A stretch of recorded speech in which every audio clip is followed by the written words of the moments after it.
Hello there. It looks like we are live. Thank you for joining me today. My name is Julie Hirschberg. I am a neurologic physical therapist and the owner, founder of Re+active Therapy and Wellness here in the Los Angeles area, and joining you live from our Wasilla clinic, actually. So thank you so much for joining me. I know we actually have thousands of people that watch these videos every week. Oh, excuse me. I also have a brand new setup over here. Sorry about that. With a different computer, so it's throwing me off and the camera just fell, so sorry about that. Always learning something new here. So and that's exactly what we do every week, is we share what we're reading, what we're learning, what we're doing from my whole team, really. And I just love doing this, so thank you for joining me in this journey of learning. And this week, our theme has kind of been in some of the ways that we educate people regarding the nervous system and its capacity, its resilience, and how we identify with people, triggers, and also build resources and resilience. So on Wednesday, on our Instagram page, we talked about this analogy, the river runneth over. So we're going to talk about this today. We're going to talk about it in terms of neurologic disorders and particularly functional movement disorders.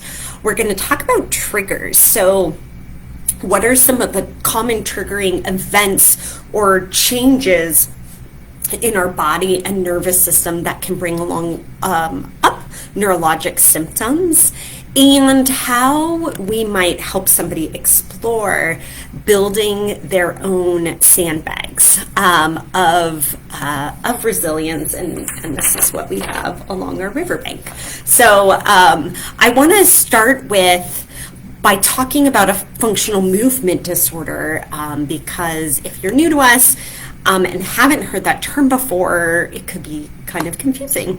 And a functional movement disorder is a movement disorder, and it's characterized by involuntary but learned, this is important, learned habitual movement pattern, and it's driven by abnormal self-directed attention. So we're going to talk about several neurologic disorders, but functional movement disorders is a big one.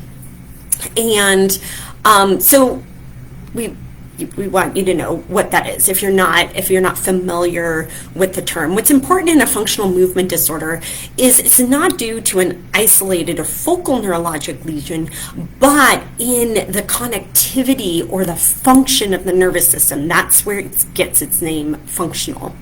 So for us at Re+active, we see a lot of people with functional movement disorders, and we see things like tremor, dystonia, paralysis as the manifestation of that. And we created this analogy to help explain why and how the nervous system might actually manifest some of those symptoms, like tremor and gait changes and dystonia. So this handout worksheet that we use this in our functional movement disorder workbook. This is available for download, so I'll put a link in the comments for you. You can download it for yourself if you'd like to use this.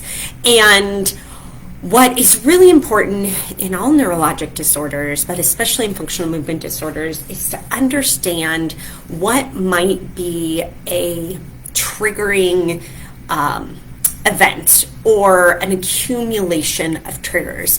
And we know from the literature in functional movement disorders that there can be several different areas that lead to this.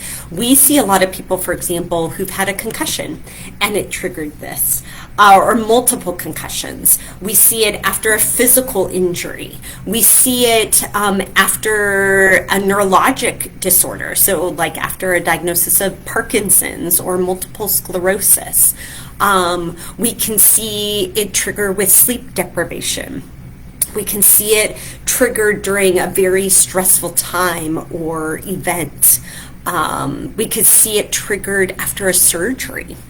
And so these are all things that I've seen, but also that come up repeatedly in the literature. There was an interesting article back in 2014 where people with functional movement disorders, 80% of them actually had a physical event preceding the onset of the functional movement disorder. And this is something I always like to share with people. I brought my book today too. Oliver Sacks, I like to stand on. He describes an event, a physical event, an injury. I think I should do a special video on Oliver Sacks in this book and what was discovered. But he's a neurologist, by the way. He injured his knee and developed a functional neurologic disorder in his leg. And I've definitely seen this over and over again.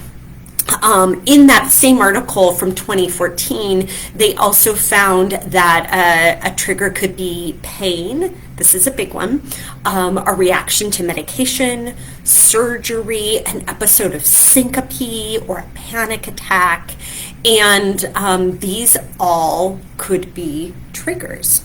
So I gotta share another article. So by the way, if you didn't know, every Friday I send out the videos from the week and I send out what we've been reading and resources. And so I'll send out a link to a couple of articles that we talk about this week, but one of them I was super excited about. We talked about this last night in our Brain Bites group. Our Brain Bites community is a community for physical therapists and occupational therapists who really want to grow and support each other in this area of complex neurology. And we were talking about a case of dystonia and really wondering, is this functional dystonia or is it not? And there was a really great article that came out this year. Again, I'll link it in our newsletter. So sign up for that so that you get it this Friday. This article talked about how to distinguish functional dystonia from idiopathic dystonia, but particularly talked about these triggers. So pain at the onset and the physical injury was a strong indicator of functional dystonia. Also some cognitive complaints. Brain fog is something that we see a lot and can be a contributor. So again, all of these things, we're going to get to the River Runneth Over, by the way, but all of these things, potential triggers and contributors to the functional movement disorder symptoms. I talked about one other, so you'll have to grab our video from Wednesday. I talked about another recent article that literally just came out a couple of weeks ago that looked at observing other neurologic symptoms being a trigger for some functional movement disorders, particularly for functional tics. And this article, I won't go into detail, but I'll link it in our newsletter, by the way, but I talked about it on Wednesday. This article, in a nutshell, basically looked at a series of cases of people that developed functional tics after watching a TikTok video of somebody having tics, and they developed remarkably similar functional tics afterwards. Now, this wasn't people mimicking the tics or pretending to have tics or making fun of the tics. It was completely involuntary and out of the person's control, which is part of the functional neurologic disorder. But as a trigger of these was actually seeing the tics and seeing them repeatedly. And I go into this a little bit. So again, you'll have to watch the Wednesday video. This is a really unique attribute of very special brains to be able to take in some of that information, and it becomes your own movement pattern. So very, very strong neural connections there. And the good news is that it can be undone as well. So, there we talked about several areas that can be triggers for onset of functional movement disorders or worsening of symptoms. And by the way, not just in functional movement disorders, but in a lot of disorders, we can see worsening of symptoms. We can see worsened tone and spasticity. We can see worsened rigidity in somebody with Parkinson's, worsened bradykinesia. We could see all of that after stressful events, sleep deprivation, physical injury, surgery, etc. It really disrupts our nervous system.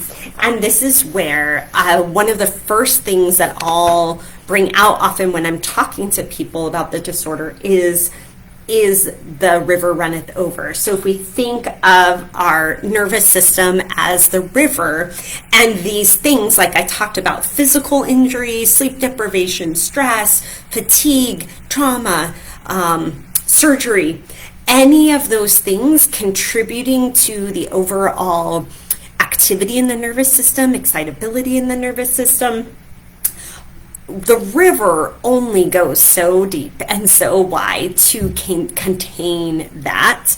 And if it gets too high, what we actually see is an overflow. So this is our overflow leading to some of these excessive symptoms: tremor, dystonia, myoclonus, paralysis, all of those.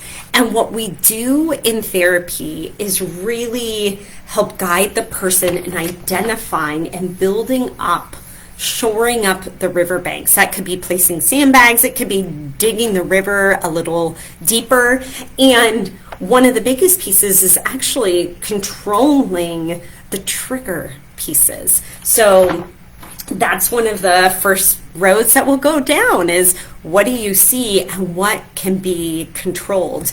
And I wanted to show you just the other day, I wanted to show you a practical way that we did this just the other day. We actually have these big mirrors on the wall in our other clinic, but I have a little mirror here. What I love with a mirror is that you can use it like a whiteboard. And we actually had somebody identify all of these. So we were just drawing and asking them, you know, where are you now? And school, where do you want to be? So we kind of had two levels there. And then we had clouds that could be raining on the nervous system, and we had things that can build them up. And honestly, it was just me guiding that conversation to help a person identify what things might rain on that and decrease their nervous system capacity to where they would see that overflow, and what things would build sandbags. And most people are really insightful and really knowledgeable, and they know. And then it's a matter of putting together a plan with them to keep that stable and to build up, usually one by one, because sometimes all of the things together can be pretty overwhelming. So one by one, decreasing the amount of one of the triggers. So pain, for example, if that's a trigger, we might be working on biomechanics and strength and things like that to reduce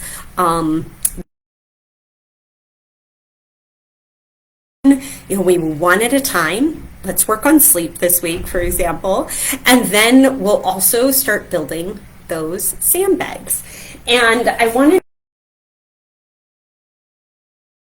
of how we're using it, how we're doing it, and how really we're directing somebody to identify their own sandbags. This isn't prescriptive from us.